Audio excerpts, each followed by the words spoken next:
Good morning students. आज मैं आप लोगों को क्लास 8 में conservation of plants and animals का पार्ट 5 बताने जा रहा हूँ। वीडियो पूरा देखिएगा, लाइक करिएगा, अपने दोस्तों में शेयर करिएगा। अगर पहली बार देख रहे हैं तो वीडियो सब्सक्राइब भी करिएगा, कमेंट करिएगा, बेल आइकन को ऑल पर सेट कर दीजिएगा ताकि न्यू वीडियो की नोटिफिकेशन आप लोगों को मिलती रहे। चलिए स्टार्ट करते हैं। Red data book. Red data book क्या है? रेड डाटा बुक एक पब्लिक डॉक्यूमेंट है। पब्लिक डॉक्यूमेंट, इस पब्लिक डॉक्यूमेंट में मतलब एक ऐसी बुक है रेड डाटा बुक जिसमें एंडेंजर्ड स्पेसीज की लिस्ट होती है। एंडेंजर्ड स्पेसीज की और एक्सटिंक्ट एनिमल्स की लिस्ट होती है। तो इस रेड डाटा बुक में जितने भी प्लांट्स और एनिमल्स जो एक्सटिंक्ट हो गए हैं, यानी कि पहले थे लेकिन अब नहीं है, और एंडेंजर्ड होने वाले यानी जिनकी संख्या कम है, वो एक्सटिंक्शन की कगार पर हैं, ऐसे एनिमल्स और प्लांट की लिस्ट होती है, उसे ही रेड डाटा बुक कहते हैं।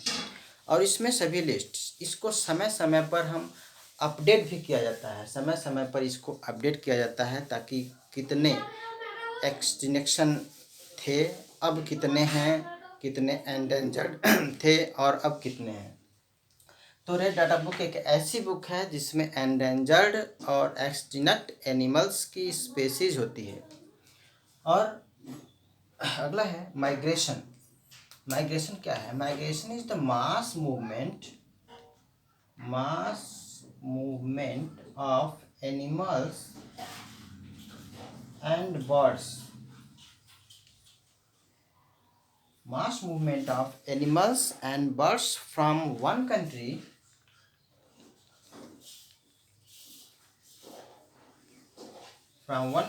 to another for specific reason.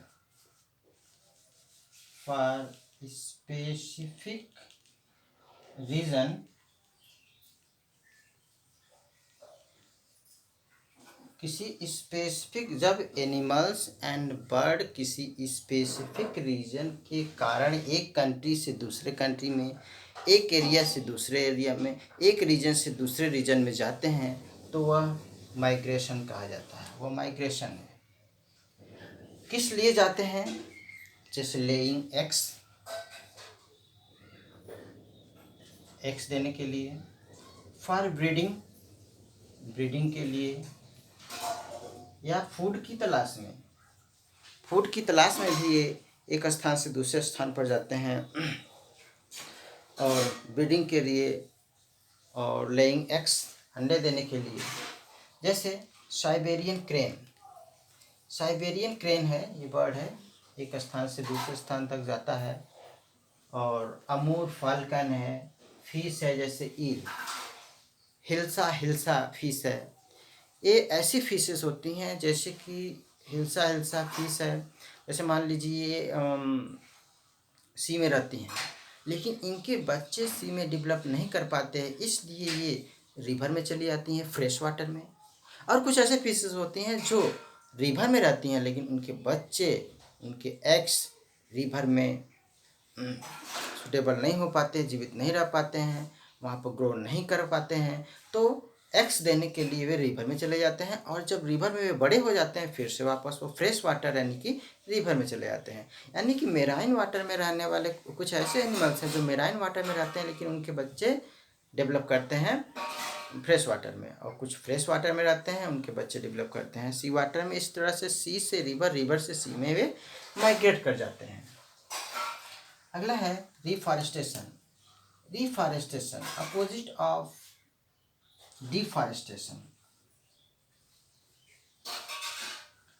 ये अपोजिट ऑफ डिफॉरेस्टेशन है। Deforestation means cutting down of plants, but reforestation means planting of trees. तो हम मोर एंड मोर ट्री हमें लगाना भी चाहिए, क्योंकि ऑक्सीजन की कमी हो रही है, प्लांट्स काटे जा रहे हैं, प्लांट की कमी हो रही है, तो हमें रीफॉरेस्टेशन करना चाहिए। रीफॉरेस्टेशन मीन्स जब हम डिफॉरेस्टेशन करते हैं तो प्लांट्स, जब हम जितना भी प्लांट काटते हैं उसके स्थान पर उतना ही न्यू प्लांट लगाना चाहिए।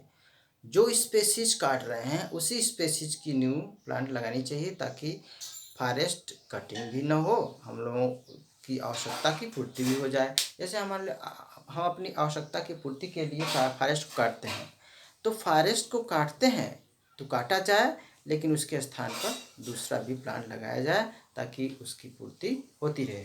अगर हम फॉरेस्ट को काट भी देते हैं तो कुछ दिनों बाद वो जो है फिर से रिन्यू हो जाता है, ग्रो कर जाता है, तो रिन्यू हो जाता है। तो ये रिफॉरेस्टेशन है।